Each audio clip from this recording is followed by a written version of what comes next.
walking down the I do want to say to Doni and many of you in this room that over a very long career in this city, all of you have helped me and my colleagues tell the truth and to try to tell. I may not look like you and you me, but Take my hat off. I'm from South Carolina, so I just... What does this event mean to you, Miss Peggy Moss? Oh, my heart, Happy 20th anniversary. my heart is about loving up on my sisters. Do you know what it feels like to have your sisters in the room? John. And dare to be different and unique. I'm gonna be the best me I can be by letting His glory shine through. I am beautiful, I am blessed, but not just what you see in the flesh. I'm free from people, free from myself. There's a The doctor lived next door to the janitor, to the reverend, and the lawyer. We were together. Now we get so high and mighty that you create stress for your society because you don't like poor black folks either.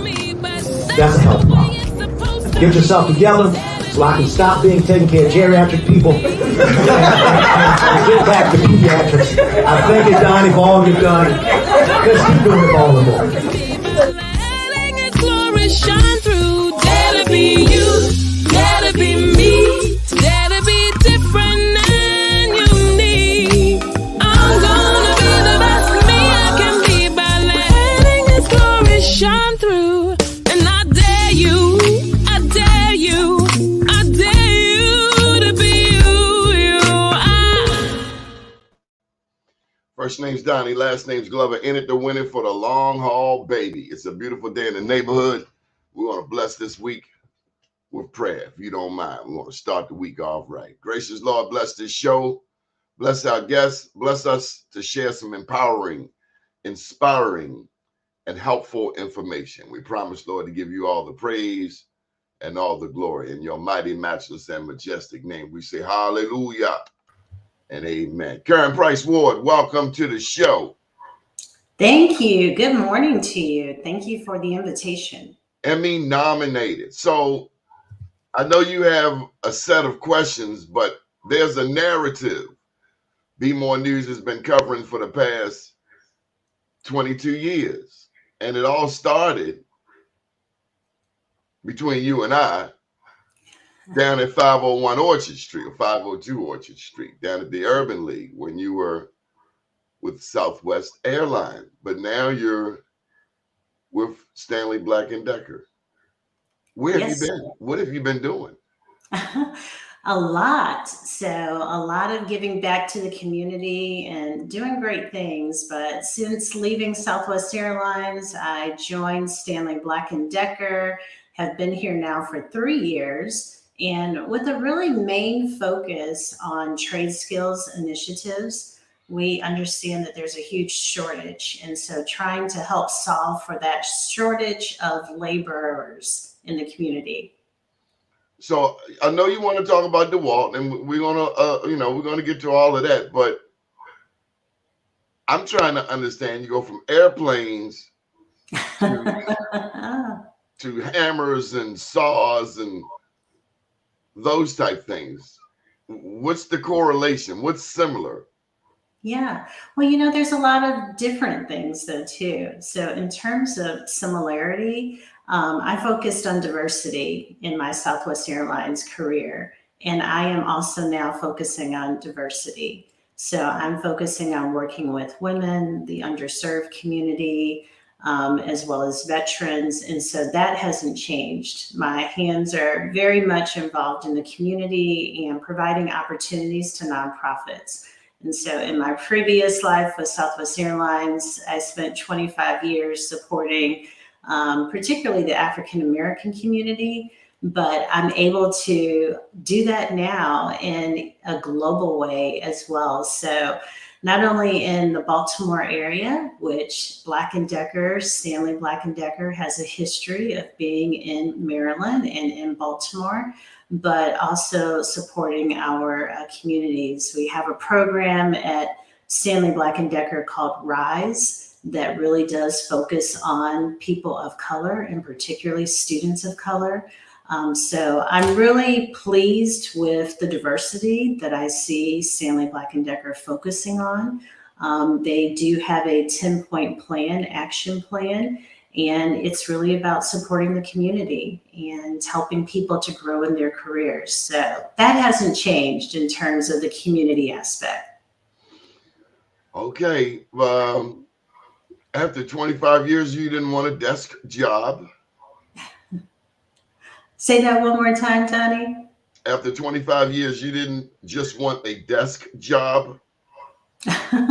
Well, you know, when you're in the community, you can't just have a desk job. So you have to be with the people in the community. And so although behind the scenes, I'm spending a lot of hours of logistics and making things work, but in terms of community outreach and philanthropy, it's all focused on being out in the community. So the desk job is the behind the scenes, those late hours that people don't often see, but the true piece is being in the community. Okay, where are you originally from, Karen? So originally from St. Louis, Missouri. So I've never been to St. Louis, but they tell me, Doni, if you go, do not go to East St. Louis. I say, why? They was like, they get Baltimore, run for the money. And he told me it's about some bridge that goes to Chicago. They're like, you don't want to be on the wrong end of that bridge. That's a tough town, but it's also a jazz town, a lot of Black history there. There is a lot of Black history in St. Louis, and we're proud of East St. Louis too. East St. Louis is on the Illinois side, just across the bridge, but we're proud of both the Illinois, East St. Louis, and St. Louis. So yes, great history from that area. Okay, all right, so, you know, and I gotta give a acknowledgement to my godmother who actually retired from Black & Decker, but let's go to this history right here of Black & Decker, and then I'd like you to explain who the heck Dewalt is. Since 1843, Stanley Black & Decker has evolved, transformed, and revolutionized to support and serve the world's makers, doers, and protectors. Times change, but their purpose hasn't. So Stanley Black & Decker, #1 world leader in tool industry. 1,000 new products, including 45 of the world's first. 50 tools sold every second around the globe.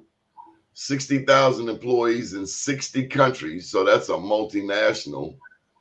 And then you're in 180 countries around the globe. So that's pretty much the entire globe with another dozen or so. What a stellar reputation. It is very vast, and you know that's been what's been exciting about transitioning. I'm learning a whole new industry, and however, there is a connection because our company is involved in supplying electric fasteners.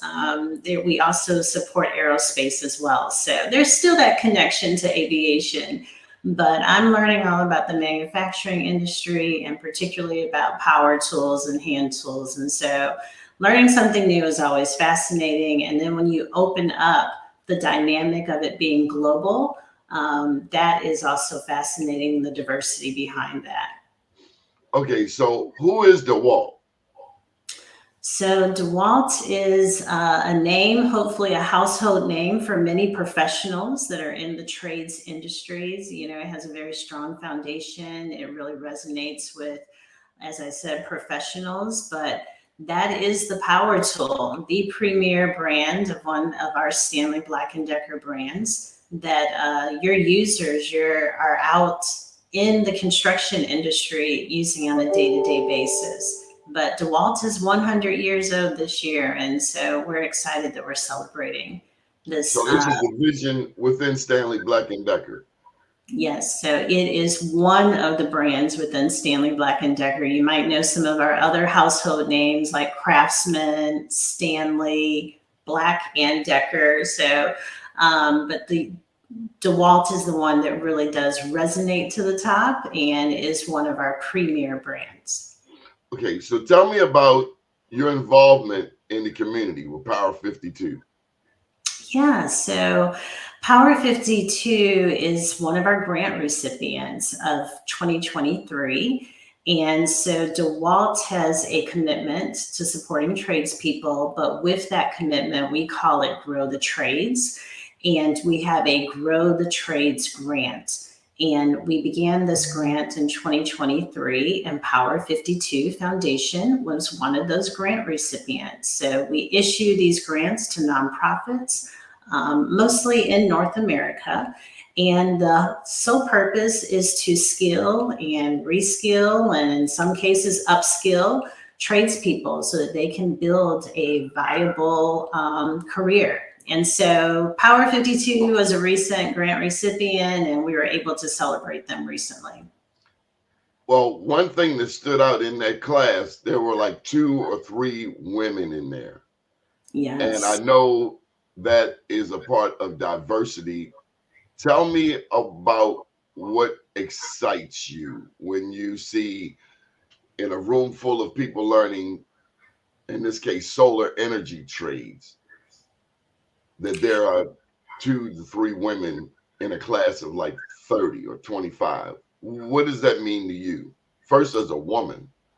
Yeah. You know, it's nice to see women and women of color who have the courage to step into this male-dominated industry. And even myself, you know, being a woman of color in this male-dominated industry, there's room for us to grow, to develop, to make a very viable career. I love talking also about Black Women Build Baltimore and giving them their props because they are doing great things in Baltimore for women in the trades industry. And so as we talk about women, there is a shortage of us in this field. I believe the number is less than 4% of women are in the trade skills. And we are in need of about 500,000 trade skills workers in the US.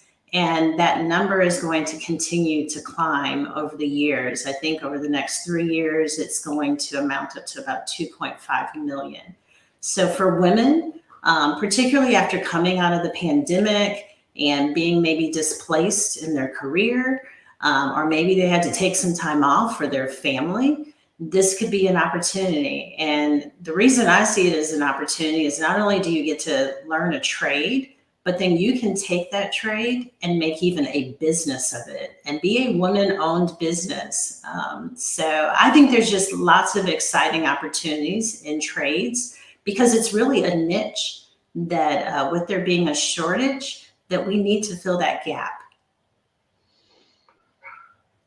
When you see young Black women in that space,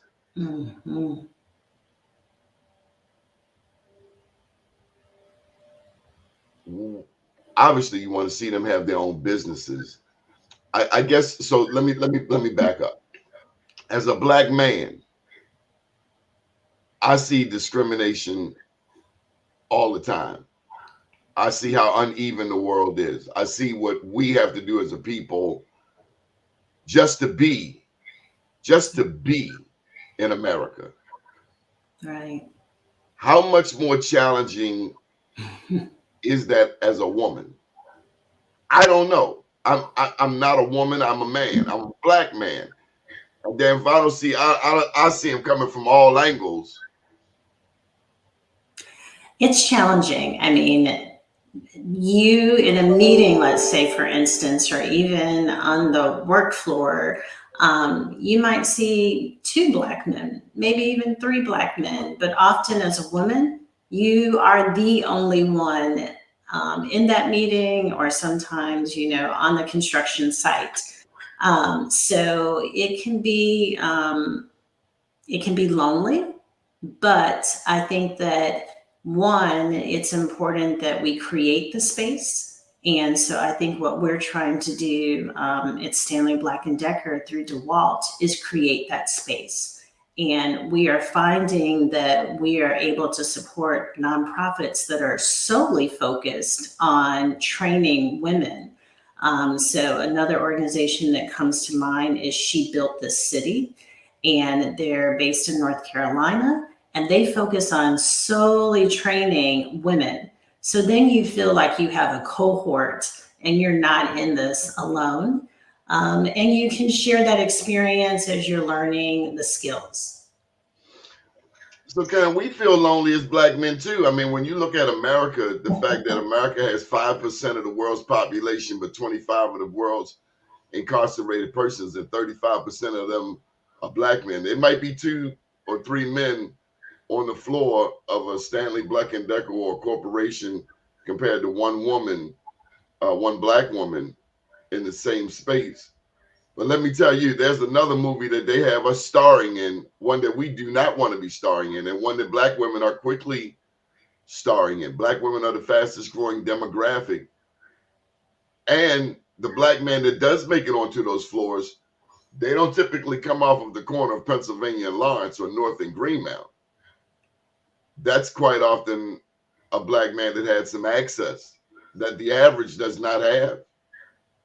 What could Black men in that space do more to support not just Black women, but Black men maybe who have a criminal background? And not putting Stanley Black Decker on the hook, but since we're righting the wrongs of the past.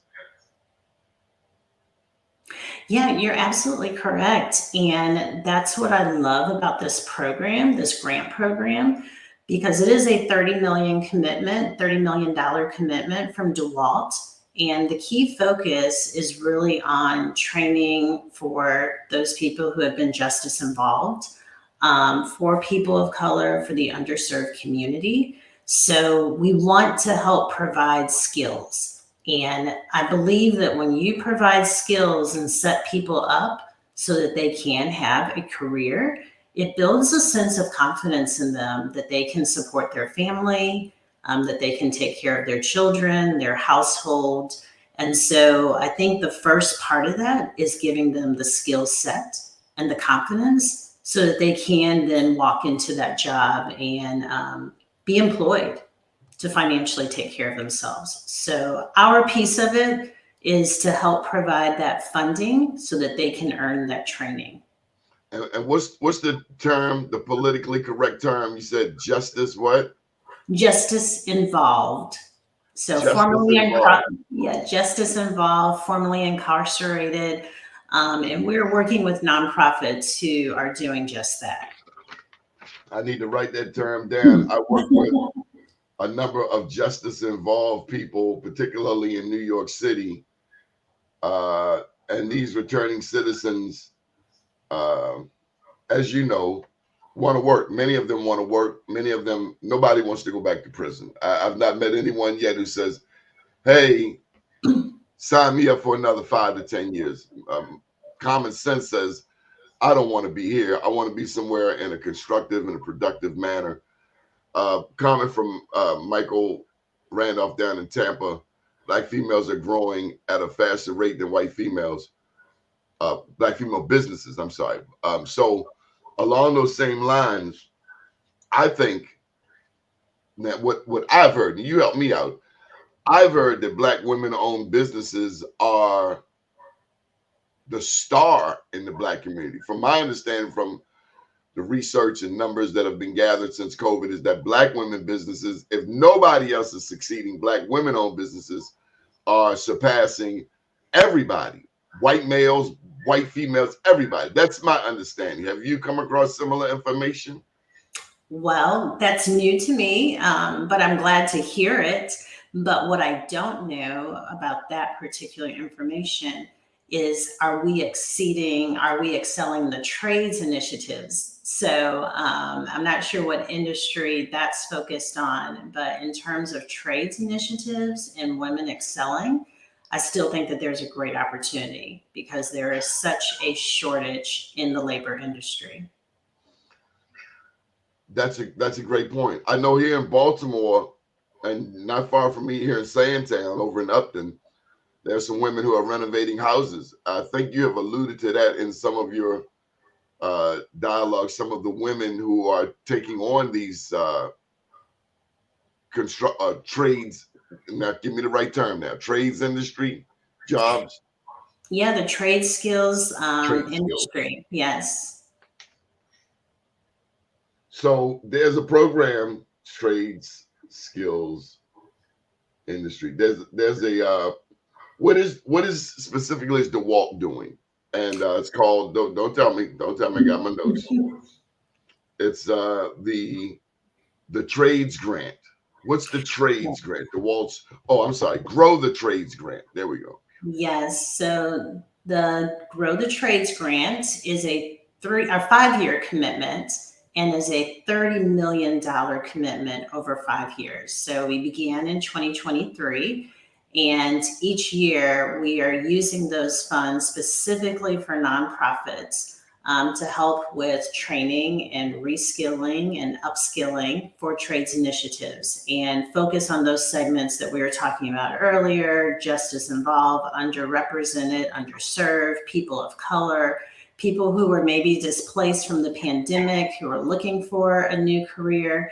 So with this funding through 2027, the idea is that we are providing literally not only cash, but in some cases, our power tools, because once you go through a training and you have graduated, we understand that you also need to have the tools so that you can begin your career. So in many cases, we are providing the power tools as well through these grant programs. And Dewalt is trying to just be out in the community and make sure that the professional and those who are going to become professionals know that Dewalt is here to support their efforts and their needs in the community. I'm curious, in terms of this trades gap that have Black women out on the periphery, are other businesses in your universe doing the same thing? Yes, they are. So this is really coalition building. And I say that because our customers like Home Depot and Lowe's, they recognize the same trade skills gap. There are other industries who are also experiencing this, but specifically when you think about Home Depot and Lowe's, they do have grants that are very similar to this program that we're talking about, Grow the Trades. For Lowe's, I believe it's called the Gables Grant, would encourage, again, community colleges, nonprofits to look at both of our grants because the funding exists and we really do want to share it with you. And in fact, our grant is opening up on May the 14th and it closes on June the 30th. I can't remember exactly what date the Lowe's Gable Grant opens. And then Home Depot has a program called Pathway to Pros. So again, about skilling and reskilling people for trade skills. And I would really encourage, even we've been talking about this as maybe an alternative to college, but I have even encouraged my own children who are in college that look at the trade skills because it's good to know how to be an electrician or a plumber or someone in carpentry so that you can have another skill that you can build upon. So I would really recommend to people use this as a tool that can just amplify your already existing skills or in some cases give you a new skill. Now come on, Karen Price, boy, you're a girly girl. Are you telling me that you can wield one of these power tools? I'm telling you that I'm learning. So I'm not quite there yet, but yes, I know how to use some of those power tools. And that's the great thing too, is that we're trying to teach girls starting at a young age so that they're not intimidated about power tools. So we launched a program with Girl Scouts nationwide, a really huge commitment, and we have what are called maker badges. These begin in the daisies when girls are young, and then they go all the way up to juniors. And this is to engage them in using power tools and using tape measures just so that they can learn how to read a tape measure. We also are working with Junior Achievement, and that's Junior Achievement of Central Maryland. And we are going to be engaging with them in our maker spaces, again, so that girls and boys, in this case, can learn how to use power tools, and so that they're not afraid, or they don't have that knowledge of how to use a hammer or use a drill or to read those tape measures. So you mentioned the early access, getting women, girls involved at a younger age. You talked about the trades. It begs the question for me about our high schools, our trades high schools, Mervo, Carver, out there in Baltimore County. Where are our trade schools in all of this? Yeah. Because some people here in Baltimore are cutting trades. Yes. Like we had Evanston West Side, and I could not believe how many trade skills were being cut from Evanston West Side. It's honestly, Karen, and not to get political, but it's like, damn, we got blacks in every top level position, but we seemingly are going backwards in some areas. Yeah.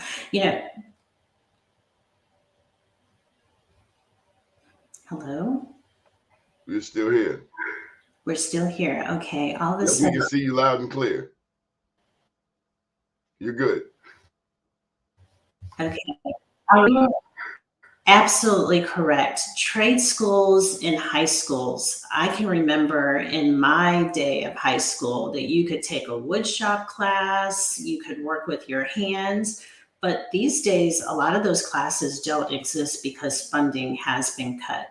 And that's where we have gotten ourselves into this labor shortage of not even introducing the trades to people in their high school years. And so that's why this initiative is also so important.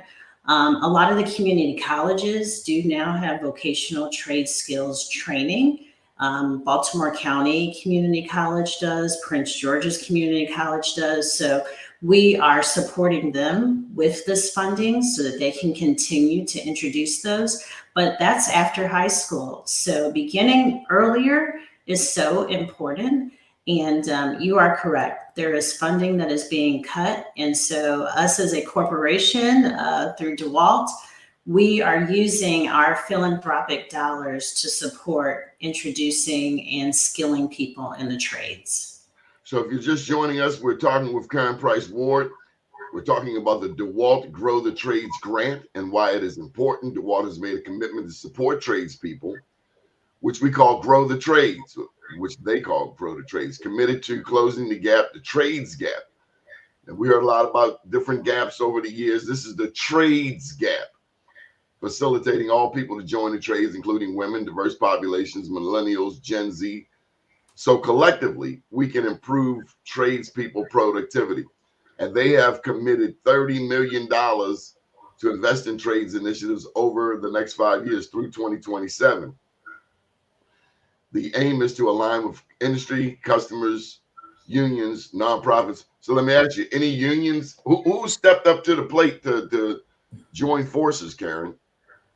Yeah, when we talk about unions, the specific trades that we're focused on are concrete, mechanical, pipe, as well as missing one of them. Concrete, mechanical, pipe, and the other one will come to me for some reason.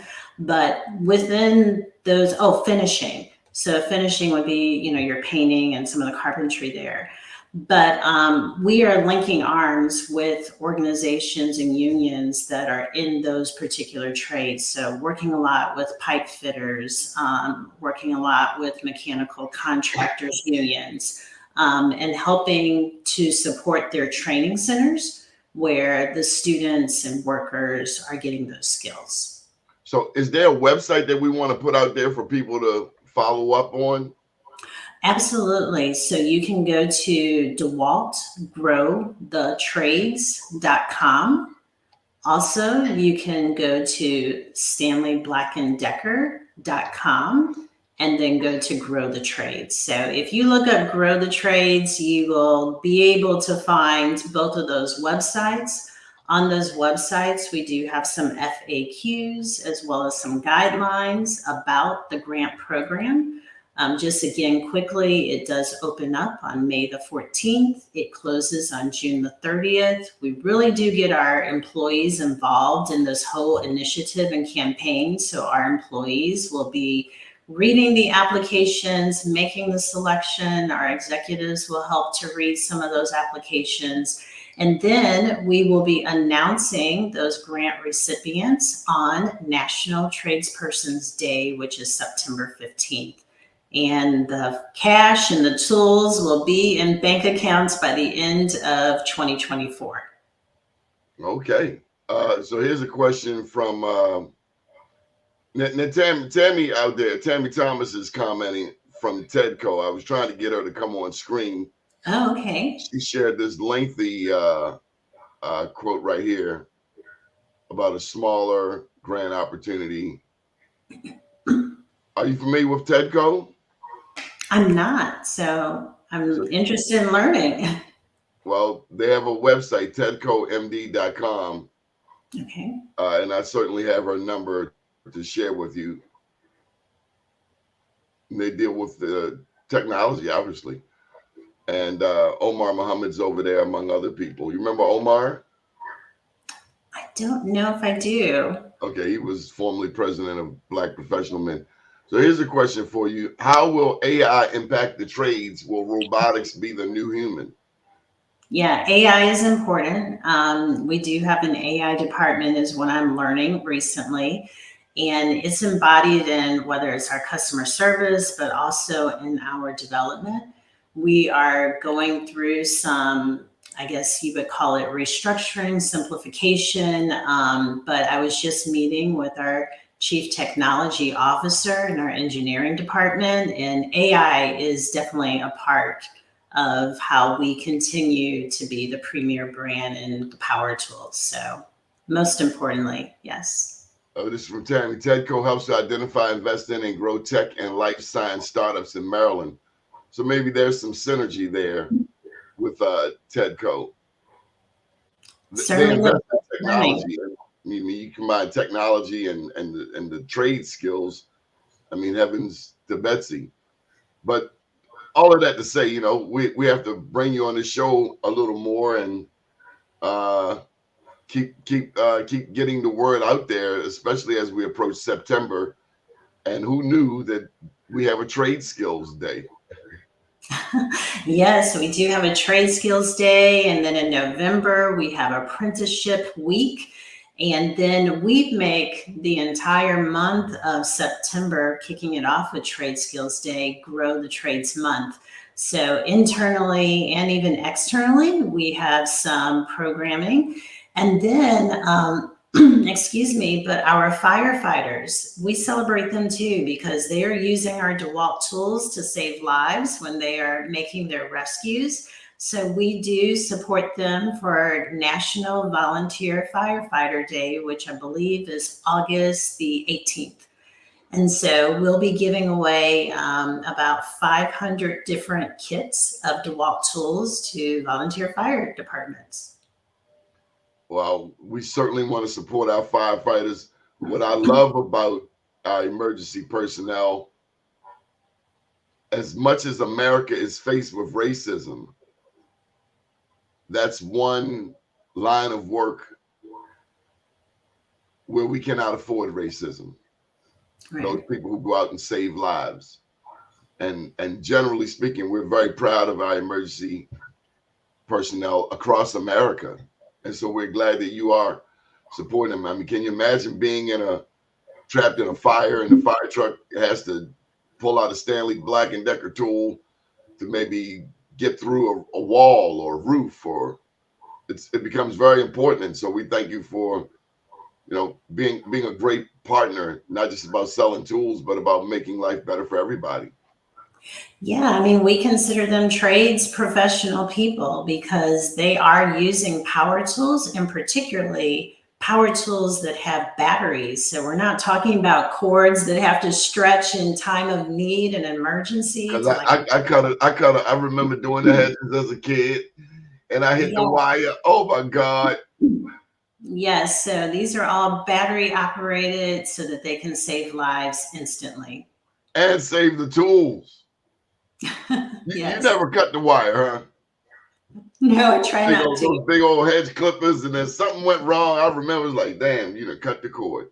Okay, hi Karen, connected with you while I was at Bowie State during Southwest Days. Oh, yes.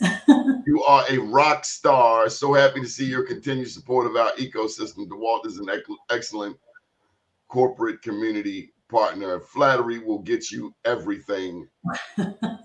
And we thought you were, hey, look, I never saw you going Stanley Black and Decker. I thought you were going to be running my favorite nonprofit. Well, you know, we can do multiple things. And one thing that I am still so happy with is that I'm involved with working with nonprofits day in and day out. I'm serving on the board of the Junior Achievement of Central Maryland, recently also appointed to serve on the board of A Better Chance. So I'm still actively involved in the community and loving that aspect while I'm learning new about the trade skills. So it's a win-win all around. What we are solving with Grow the Trades and the importance. Over 10% of open jobs in the U.S. require skilled tradespeople. Number two, construction industry faces a gap of 500,000 workers in the USA. Shortage of mechanics and welders is currently 750,000, expected to grow to 2 to 2.5 million in the next several years. Yeah. And lastly, increased diversity in trades. Women make up only 4% of trades jobs. Dewalt, Stanley Black and Decker will focus resources specifically on women, diverse populations, millennials, and Gen Z. So here's a question. What makes this grant different from other programs? You know, I think it's because we are very, very focused. We're sharply focused on impacting for the tradespeople. So it is very, and it's within a time period. So it's within these 5 years on an annual basis, just for the grant alone. We'll be giving away about $3.5 million. And then also to strategic partners, for instance, like the Home Builders Institute that has academies around the country. We are focusing a lot of our tools and donations there so that people can gain these skills. So what's different about our program is it's for a particular point in time. It's to make a huge impact and to get people into jobs. Okay. Any final thoughts that you'd like to share with us, Karen? You know, just that, one, it's good to see you again. Thank you for the opportunity. Two, just really encourage people to, even if you already have a career, try something new, diversify. Just like we always talk about multiple streams of income. Well, here's an opportunity for multiple streams of skill sets. And I would encourage people, sometimes people begin just by picking up a tool, starting on some DIY projects at home, and then you never know what that may turn out to be. Some of the women that we currently work with, they were in corporate America or they were lawyers, and now they're working with power tools. So you never know what's on the horizon, and just really want to thank you for the time today. Good deal. Should people try to contact you or any website you want people to go to? I would again steer them to our Dewalt, growthetrades.com. It has some of our impact reports. The link for the grant will open tomorrow on May 14th at 8 a.m. It will close promptly, that is Eastern time. It will close on June 30th at 11:59 p.m. Eastern time. This grant is also for Canada as well as Mexico. So if you know of any nonprofits or equivalent in those countries that would like to apply, this is also for community colleges, So if you know of a community college that has vocational training programs, encourage them to apply. And you just need to make sure that you're helping us to show that there's impact taking place. So we're holding people accountable so that we can show the trajectory of the impact. So that means that you will need to provide some feedback and an impact report to let us know about your progress. And so I think that's really it. But also you can go to our corporate website, which is Stanley Black Decker, and you'll see the FAQs as well as the guidelines listed there. I know we covered this again. Apparently, Mr. Haney, who actually helps pay for this show, Okay. he missed the answer. Would you handle that for me? Any implementation as it relates to DOC? Implementation for DOC. With the Department of Corrections. I'm sorry. Oh, yes, certainly. So this program, it's really focused on the underserved and underrepresented and justice involved. So people who are formerly incarcerated, Power 52 Foundation, we mentioned that in the top of the hour, and they do serve justice involved, and they're doing great work in the solar industry, and they are one of our grant recipients. And we do have other grant recipients in that arena. So would encourage if there's a program that focuses. And that class had 3 women, and it also had a young man, Turbo, who did 17 years in prison. So here's another question for you, again from Tampa, Florida. In terms of trades, how do we compare with China? Let me say this to you. They're rebuilding this bridge over here.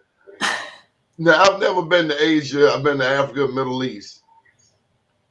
But I'm wondering, when you think about Asian efficiency, when it comes to mass production, manufacturing, you think about a billion. China has 1.5 billion people. How do we compare? That is a great question. How do we compare with China? For instance, would China have rebuilt the bridge by now? That's a hypothetical. I mean, you're not an engineer, but what's your take on the global scenario? Clearly, China is an emerging, if not the new hegemon, world power. How do we compare? Yeah. Well, what I can tell you that I know, because I don't know exactly the answer to your question in terms of the comparison, but what I can tell you is that there is a trade skills gap worldwide. And we are actually supporting what's called World Skills. And that is a world skills competition. Think of like an Olympic competition focused on skills. And these are your national finalists. They come together. This year, it will be in France. It'll be in Lyon. But then 2 years from now, because it's every 2 years, I believe, it will be in Shanghai. And so in terms of trade skills and the need of them, it is worldwide. And we are finding we're going to be supporting about 17 different competitions in Lyon. And we are going to be supporting like carpentry and electrical and welding. So it is vast. It is not just a US or North America. It is definitely a global issue that needs to be fixed. Well, I'm wondering, maybe Karen Price Ward, I don't know if you've thought of this or not, but maybe the First Lady of Maryland, Dawn Flythe Moore, could be one of your champions. Oh, well, we certainly welcome it. Certainly welcome it. Yes, that would be great. Do you know Dawn? I don't know. Yes. Well, no worries. BeMoreNews.com to the rescue. We'll make that happen. Well, you are a great connector, and that I am surely appreciative of. And, you know, this is, like I said before, it's a coalition. It's going to take everyone, because even when you try to call a plumber just to come out to your home, it's hard to find someone these days, because not only is there a shortage, but there just aren't enough people who have the skills. So we need to link arms with just about everyone who is willing to step up to the plate and support this initiative. And so I would encourage everyone, if they can, to help support this initiative. You know, one thing that comes to mind is the front page story on Be More News at the present is that the governor attended a ribbon cutting last week for the Conair Distribution Center up in Hagerstown. It was first announced in last October. The facility is Conair's largest distribution center in the Mid-Atlantic region and will bring 700 jobs to the Maryland economy. I would imagine some of them use power tools, Karen Price Ward. I would imagine too. And I did see that announcement, and that's exciting. Yes, so, ma'am. Yes. Karen Price Ward, thank you for joining us today. As always, we are proud of you. We thank you for looking out for the community, and can't wait to see what's next. Well, thank you. Always great to be with you, Doni. Really appreciate it. Good deal. Up to date, down tomorrow. Do your day and everything will follow. Nothing to it but to do it. I got to do it, regardless of how I feel. I am somebody. I am my brother's keeper. Good morning, world.